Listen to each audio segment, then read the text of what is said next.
আসসালামু আলাইকুম ওরহমতুল্লাহি ওবারাকাতু। প্রিয় দিনদার ইমানদার মুসলমান ভাই ও বোনেরা, আজকের আলোচনা ক্ষমা প্রার্থনার দোয়া। এই দোয়াটি অবশ্যই পাঠ করবেন, ইনশাআল্লাহ আপনার যে কোনো ভুল, আপনার যে কোনো গুনাহ মোচন হয়ে যাবে। তো প্রিয় বন্ধুরা, চলুন প্রিয় সম্মানিত ভাই ও বোনেরা, এই দোয়াটি এমন একটি গুরুত্বপূর্ণ দোয়া, যদি নিজে পা পড়েন থাকেন, নিজে গুনাহ করে থাকেন, এই দোয়াটি পাঠ করবেন, ইনশাআল্লাহ আপনার গুনাহ মোচন হয়ে যাবে, আপনার পাপ মোচন হয়ে যাবে।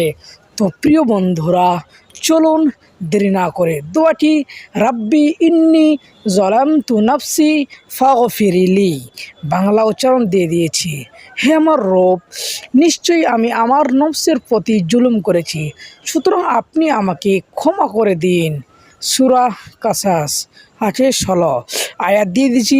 প্রিয় বন্ধুরা, আমার চ্যানেল নতুন হলে চ্যানেলটিকে সাবস্ক্রাইব করে পাশে থাকবেন, লাইক ও কমেন্ট করতে ভুলবেন না, এবং নতুন নতুন ভিডিও পেতে অবশ্যই ভিডিওগুলো শেয়ার করবেন।